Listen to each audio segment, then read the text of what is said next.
Mga kababayan, nakakalungkot po.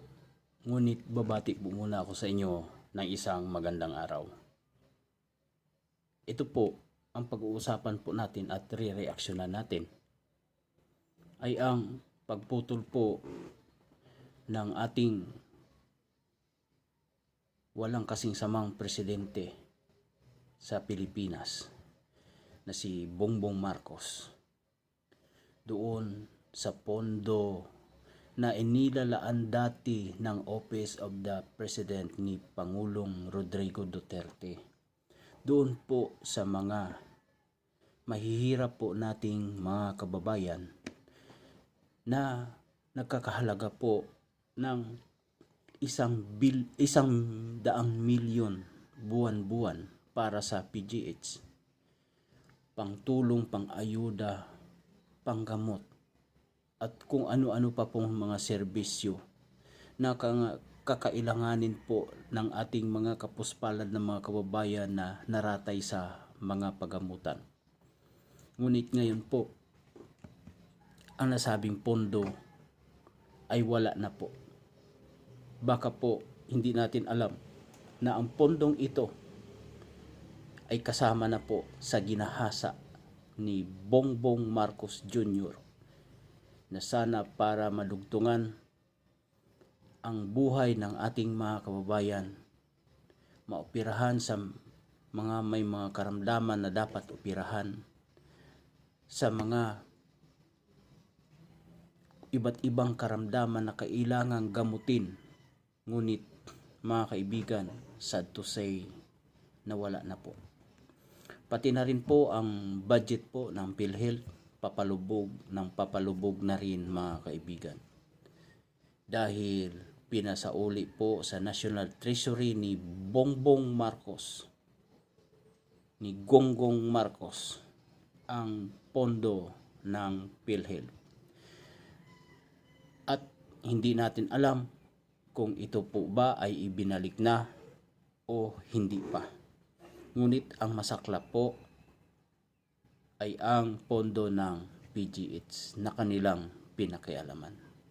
Itong taong ito na inihalal po natin, nagngangalngal na ito, nagngangat-ngak na mahal niya ang mahihirap, pero hindi ho pala mga kaibigan. Nakakalungkot po, nakakagalit nakakagalit mga kaibigan, sapagkat itong elitista na ito na ipinanganak na may kutsara sa labi, ni minsan hindi ito nangutang ng 5-6, hindi ito nangutang ng porsentuhan arawan mga kaibigan.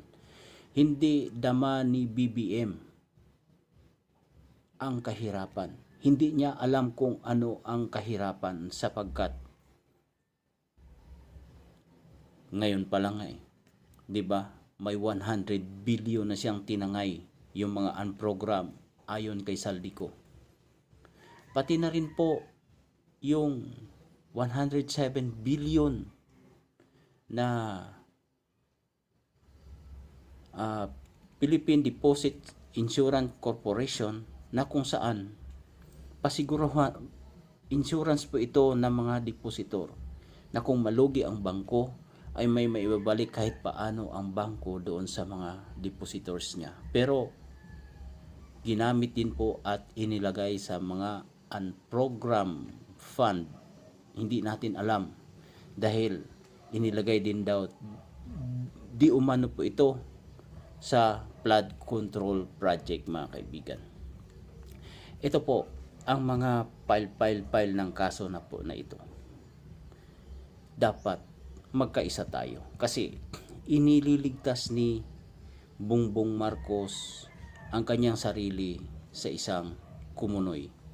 Yung mga taong sinandalan niya, yung mga taong ginamit niya, yun ang ilulubog niya at yun ang tutungtungan niya para nang sa ganun ang sarili niya lang ang maligtas, dahil nga si BBM ay may immunity at hindi pwedeng kasuhan mga kaibigan.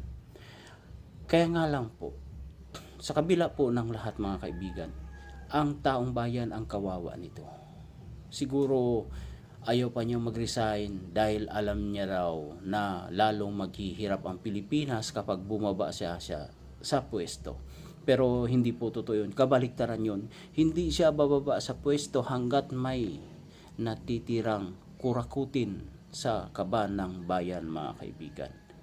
Ang baba na po ng trust rating niya, ang baba na po ng tiwala ng mga dayuhang negosyante, pati ang international community.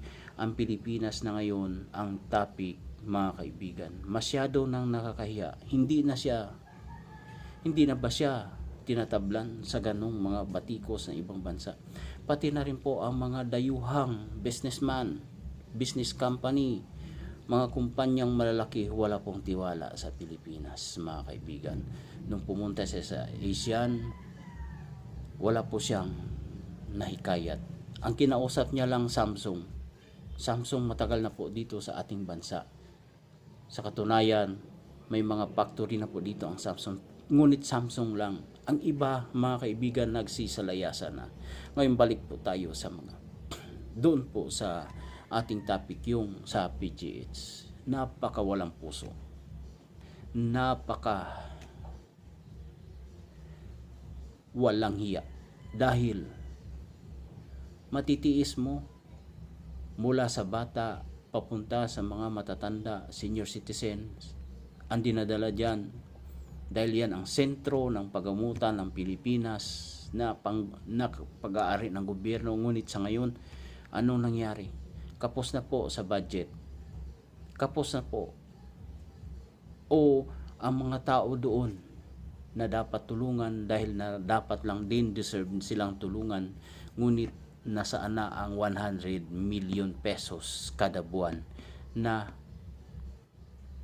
baka, mga kaibigan, naibulsa na rin siguro. Kaya sa mga maaabot po ng bidyong ito, sana po magkaisa tayo, manawagan tayo, BBM resign. Sapagkat kung mananatili si BBM, parang magiging katulad na rin tayo ng mga African countries. Dahil nakita po ninyo ang inflation rate ngayon sa panahon ni BBM, grabe, halos mga lahati na ang mga nadagdag na presyo ng bilihin.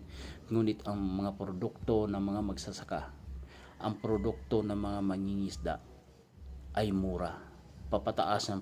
Tumaas ang ating dollars, magkano na? 59 something. Samantalang kapag ka namalingki ka, magkano lang ang maiuwi mo sa 1,000 piso, mga kaibigan. Lalong-lalo na siguro yung mga nagtatrabaho sa mga rural areas, katulad ng mga nag-aarawan sa isang ama ng tahanan na nag-aarawan lang, kumikita ng 300 sa isang araw. May estudyante pa siya. Paano mabubuhay, mga kaibigan, ang ganoong pamilya kung hindi sila magtutulungan, hindi lahat sila kikilos, mga kaibigan? Ito ay nakakaalarma na dahil yung dolyar natin tumaas na. Ang binibili po ng mga raw materials para sa mga produktong o mga sangkap sa mga produktong kailangan natin sa pang-araw-araw ay dollars. So, kung tataas ang dollars, tataas din ang bilihin, mga kaibigan.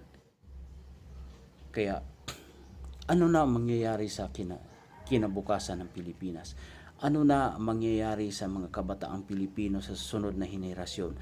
Mayroon pa bang matitira sa kanila? Kung hindi, siguro kung wala na siguro matitira sa kanila. Papalubog na tayo sa utang, ngunit hindi naman alam ni Bongbong Marcos kung paano niya patatakbuhin ang ating bansa. Dahil kung yung mga ipinangako niya nung napakagaling pa niyang magtalumpati na parang makabuhay ng patay dati, ngayon nasaan na? Kaya dapat manawagan tayo na BBM resign, mga kaibigan.